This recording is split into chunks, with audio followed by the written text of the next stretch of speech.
Okay, let's unpack this. Today, we're looking at something pretty incredible happening in finance. It's this huge surge in U.S. investment products tied to cryptocurrencies, especially those exchange-traded funds, ETFs. We've got some recent financial reports, market analysis, and it really paints a picture of just tons of money flowing into these things. So our goal here is to help you get a quick handle on just how big this growth is, what it might mean for investor interest, maybe institutional acceptance too, and there's some surprising bits under the surface we want to dig into.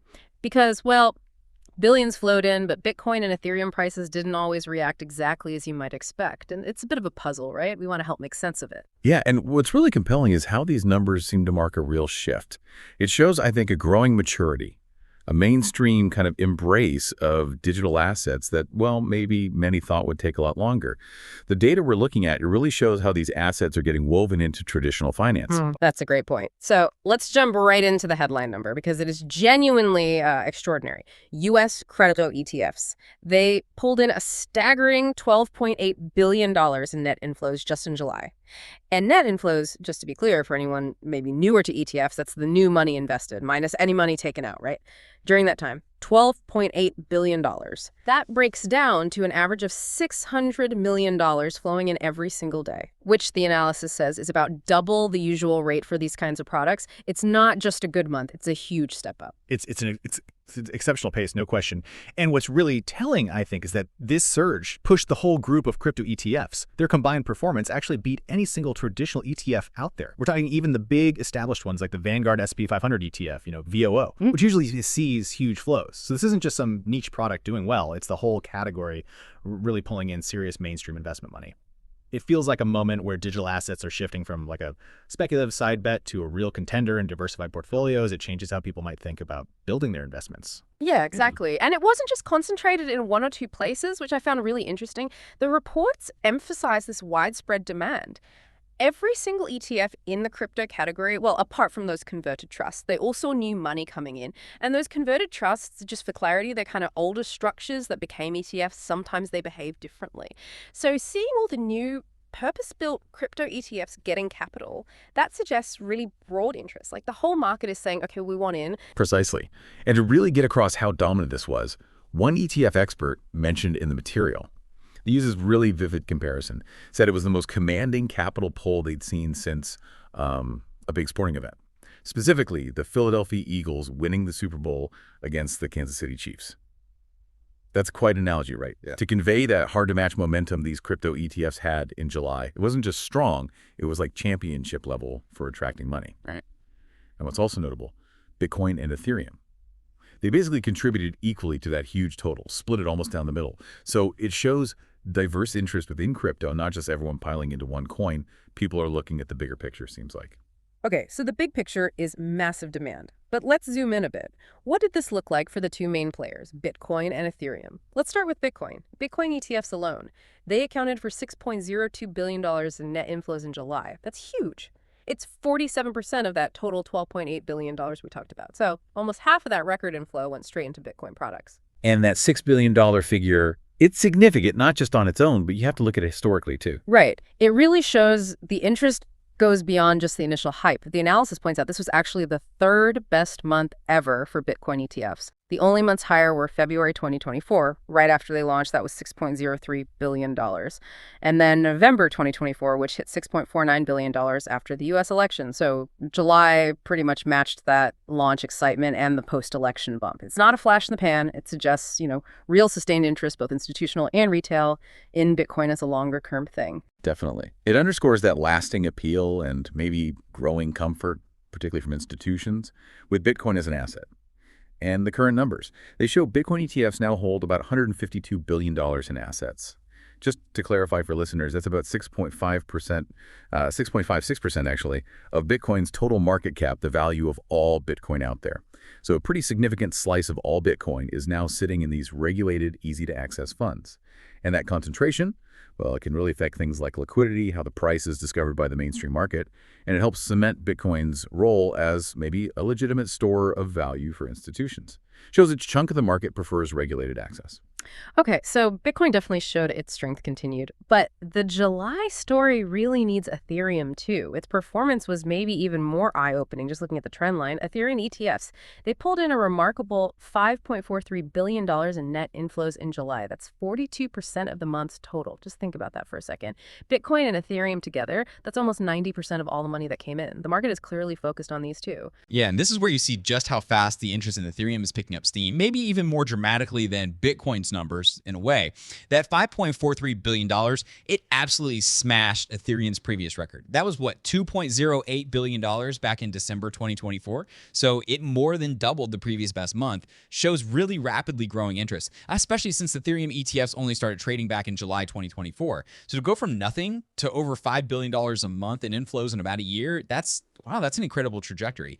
It suggests investors are seeing Ethereum's unique value, beyond just being another crypto. Maybe it's the smart contracts, DeFi, Web3. That whole ecosystem offers a different reason to invest compared to Bitcoin as digital gold. It really is astounding. The speed of adoption is just, wow.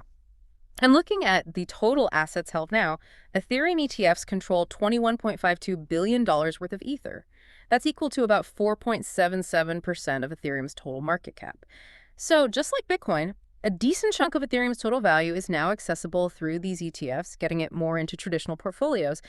This kind of broad adoption via ETFs, it's a major validation for both, showing trust, liquidity, and it looks like a trend that's just going to keep going. It really does. And this level of institutional integration, it fundamentally changes how people see these assets. Yeah. They're moving beyond just speculative tokens. They're becoming, legitimate parts of an investment strategy. Okay, now, with all this money pouring in, these huge inflows, there's this question that pops up. It's kind of a paradox.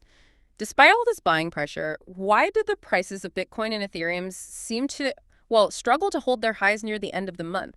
Like Bitcoin, it hit $120,000 on July 22nd, but then it closed the month around $115,750. Now, it still gained 8% in July overall because it started strong, but Ethereum, interestingly, held up better. It ended July with a huge 48.76% gain, even with that late month pressure. Someone in the report specifically asked, did this weaker price finish have anything to do with where the ETF buying happens? Or maybe Ethereum's staking features? And staking, for listeners, is where you lock up Ether to help the network and earn rewards. That's a really good question. And yeah, it does come up a lot when you compare ETF flows to the actual price movement. And the clarification here is, well, it's crucial. U.S. crypto ETFs, they have strict one-to-one backing. What that means is they actually hold the crypto, the exact amount they represent. There's no lending out the assets, no synthetic exposure where you just track the price without owning the coin. None of that funny business. Every dollar that goes into these ETFs, it directly translates into the fund buying real Bitcoin or real Ethereum on the market. So it's real demand for the underlying asset. That's key. Okay, so it's the real deal, not just paper crypto. That makes the price action at the end of the month even more puzzling, doesn't it? If these ETFs are actually buying billions in real Bitcoin and Ethereum, why isn't the price just going straight up and staying there? What else could be going on? It's definitely complex. It's not just a simple input-output thing. While the ETF demand is clearly massive, Bitcoin's up almost 300% since that first big ETF filing 2 years ago, and ETFs played a huge role in that. The market has other forces at play. The sources mention a nuance here that might explain why price doesn't always track inflows perfectly in the short term. Some long-time crypto holders, they might actually be selling now, maybe taking profits, maybe frustrated that Wall Street and government-linked institutions are now embracing these assets. So you get this sort of mixed dynamic. New demand from ETFs is coming in, but it's being met, at least partly, by selling from people who've held for a while. It creates a bit of a tug-of-war. Okay. So it's not just new money, but also maybe some older money moving out or changing hands. Are there other things mentioned, other market factors that could be influencing the price despite these huge inflows? Well, absolutely. Beyond just the direct buying and selling of the coins, the reports hint at the bigger market context. You got to think about things like the derivatives markets, futures, options, where tons of trading happens, and that can influence the spot price people see. There's also the OTC, the over-the-counter desks. They handle big institutional trades quietly, off the public exchanges. That doesn't always show up immediately in the price feeds. And then there's just the general economy, right? Worries about inflation, what interest rates are doing, how stocks are performing. All that stuff can weigh on crypto prices too. Sometimes it can overshadow even huge inflows into specific products like ETFs. The market's all connected now. So even strong buying doesn't always mean the price just shoots up and stays up, especially with volatile assets. That helps explain why Ethereum, even with massive inflows, still felt that pressure late in the month. and why its staking feature probably doesn't directly move the immediate spot price much because that staked ether isn't being actively traded. So what does all this mean for you watching this space?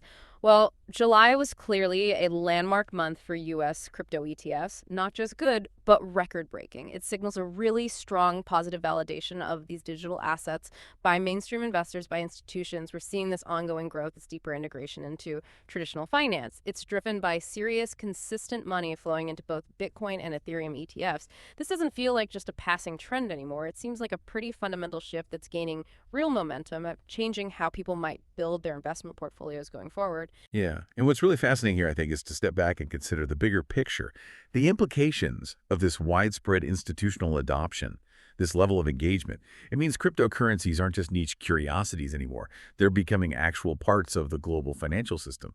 And that integration, it can actually start to change the cryptocurrencies themselves, maybe their core features, how they're governed, what they're used for.